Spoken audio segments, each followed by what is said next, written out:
Hi guys. No. Wow.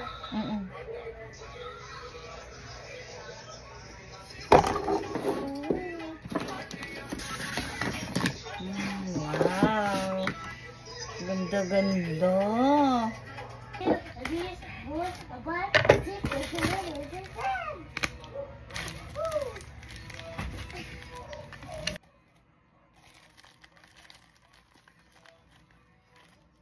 Yo, konnichiwa mga kakloys! This is Chloe from Japan Chloe's Vlog. So, for today's video mga kakloys, is mag-unbox nga tayo ng mga parcels. Napakatagal na nga ng mga video na to mga kakloys at buti na lang talaga at hinalungkat ko yung gallery ng cellphone ko. Ito nga't dali-dali ko nang inedit at nang makapag-post to delete na. Dahil sobrang full storage na nga ng aking ketay o cellphone mga kakloys. So, ito nga yung first parcel natin mga kakloys. Isang stone glitter case and strap ng iWatch. So, nasa 38mm nga lang yung size ng aking iWatch mga kakloys. So dito mga kakloys makikita nyo pinapalitan ko na nga ng strap itong aking digital watch. At kung pansin nyo mga kakloys ay talagang napakahagardo ko dyan mga kakloys. Yan talaga yung totoo kong mukha kapag walang gamit na filter. So na mga time na to sa Pinas pa to na video mga kakloys. So dito to sinut or kinuha na ng video sa bahay namin ni asawang hapon sa Pinas mga kakloys. Ito yung bahay na inirigalo sa akin ni asawang hapon mga kakloys para sa dalawa kong anak na nasa Pinas. Binigay ni asawang hapon tong bahay sa amin ng mga anak ko mga kakloys nung time na kami magjowa pa lamang. Simple lang tong bahay mga kakloys, half concrete, half bungalow, pero sobrang walang makakatumbas na kaligayahan talaga yung dulot sa akin ng bahay na to. Ang laking pasalamat ko talaga sa asawa kong hapon mga kakloys kasi hindi ko naman nakalain na may taong magbibigay sa akin ng ganitong klaseng regalo na kahit siguro 10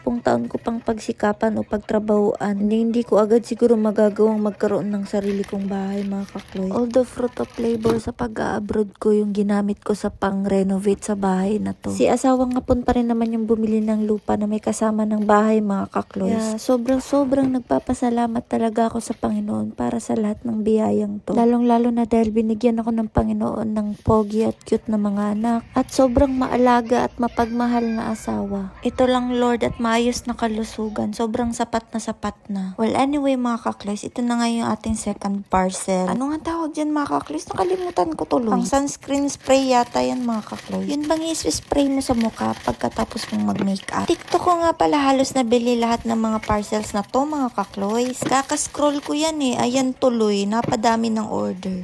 Pabudol pa more. So ito na nga yung pang tatlong parcel natin mga kakloys. Ang Boya Clip microphone. So disclaimer lang, hindi po para promotion to mga kakloys. And nililinaw ko wala pa po akong kahit anong isang product na na-promote. Dati tinry ko mag-affiliate sa TikTok pero hindi ko na naituloy dahil naku, puros lang violation sa TikTok shop yung inabot ko kaya hindi ko na tinuloy yung pag-affiliate. So, yun na po yung pang-apat na parcel. Parang gamit type na vitamin C yata yun mga kakloys. At ito naman yung pang-5 parcel. So, makikita nyo, meron pa nga silang freebies na sticker. So, ito naman cosmetic nga pala to mga kakloys. Pang-eyebrows from O2 brand. Hindi ko sure kung yun ba yung proper pronunciation sa brand na yun. Pero basta pang-kilay yun mga kakloys. Ang ganda nga nun eh. Pero bihira ko na lang gamitin kung meron lang akong mga makeup transition videos. Ito naman yung pang-6 na parcel. Pang-hair treatment o hair maintenance. At pang-7 parcel mga kakloys, ang Sakura Underarm Brightening Cream. Ito naman yung pang-8 parcel. Hindi ko na nakuha na ng video yung pagbukas sa box mga kakloys. Pero ano yan eh, yung parang equipment, parang pang-flat ng tummy. And for the last and final parcel, actually nagawan ko na to ng video dati mga kakloys. And na-try ko nang ma-flex to. Pero i-flex ko na lang din po ulit.